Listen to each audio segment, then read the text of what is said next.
Hey everyone, I'm Melanie from Streamline Legal, where we help law firms get the most out of their practice management software. And tonight we're talking specifically about Clio and Dropbox. I'm sure a lot of you have seen this feature where Clio does integrate with Dropbox. I think both Clio and Dropbox are fantastic products, but I really think that this integration is a waste of your time, and I want to make sure that you're skipping it because I feel like it's got a lot more downside than it does benefits. So let's talk about some of those benefits.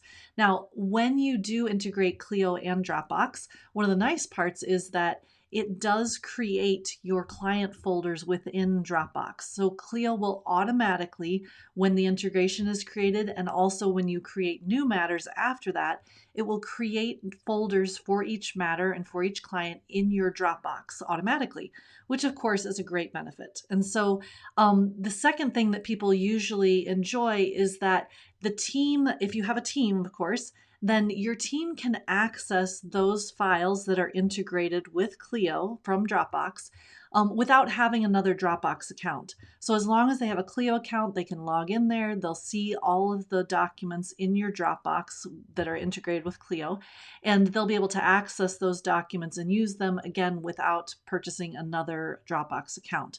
So some people see that as a benefit as well. But here's where I feel like the integration really isn't serving us, right?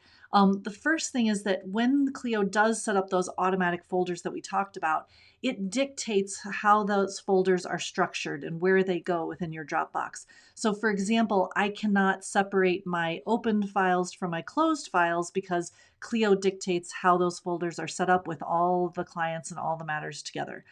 So if you are accessing documents directly through Dropbox at any time and have that integration on, that can be kind of frustrating.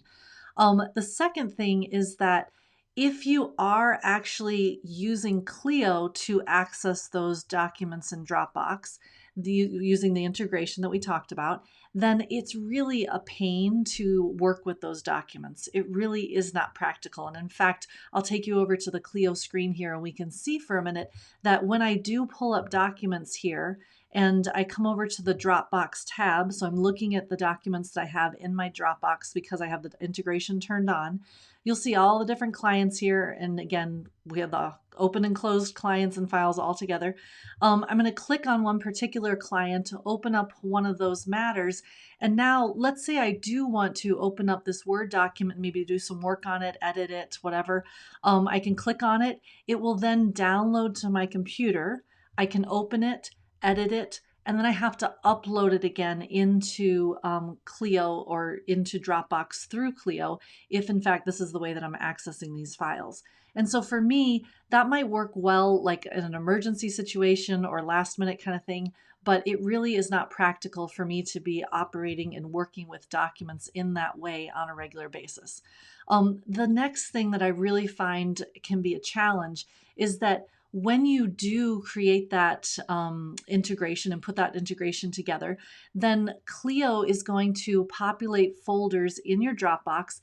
But if you have Dropbox for Business, it will not put those folders in your team location. So for example, let's hop on back over here to the screen and I'll show you that in my Dropbox here, I have the Clio folder that Clio created with all my different clients, and within it are the matters. But you'll see that it's located underneath my streamline.legal is my business Dropbox, right? But they put it in my individual Melanie Leonard folder, which no one else on my team can access, right? So that's my individual folder. What that means is that if people are trying to access those documents through Clio, then that'll work just fine. They'll be able to do that. But if they want to take advantage of having Dropbox on their computer and being able to access documents directly through Dropbox, they won't be able to because they're in my individual folder. So then what happens is now if I want them to be able to access them through Dropbox, then I would have to share that folder with them. Now, sharing in Dropbox, thankfully, is not a big deal. And so it may not be much of a pain, but here's where it really gets tricky, and follow with me along here. What happens is now if I want to share one of those folders with, let's say, a client to enable them to upload documents or just share pleadings with them so they can see what's been filed or anything like that, now I can't do that by sharing the folder. I can only do that by using a link to share. And that can be really frustrating because it limits my ability to share folders within Dropbox with my clients. So if that's something that you're looking to do, then this integration is probably not a good idea for you. Additionally, I think that what we saw as benefits at the beginning of the video here really can be accomplished other ways, or maybe won't be benefits. So for example, having my team access those documents through Clio and not giving them their own Dropbox account, it really makes it harder for me to be able to track what's going on with the documents. I lose the ability to control permissions and what they can see and what they can't see. So really, I would much prefer you guys to see you using Dropbox the way it was intended, with all the awesome benefits that it has, and not being limited by this integration. Additionally, the first thing we looked at, I should say, was Clio auto-populating these folders when we open new matters. That's a great feature, right? But I can also accomplish that with, let's say, a Zap from Zapier.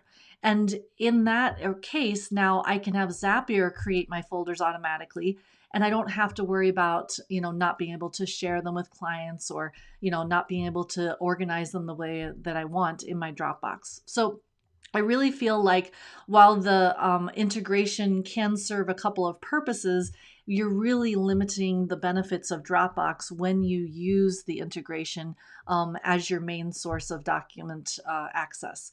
So I would highly recommend, again, both Clio and Dropbox are awesome products. Go ahead and use them both, but don't integrate them, because in my opinion, you're really losing more than you're actually winning. So if you've got some other opinions, or if you've used Dropbox or Clio in the past together, I'd love to hear from you. Feel free to drop a comment in the box and let us know what you think. Thanks for joining me tonight. Have a great evening.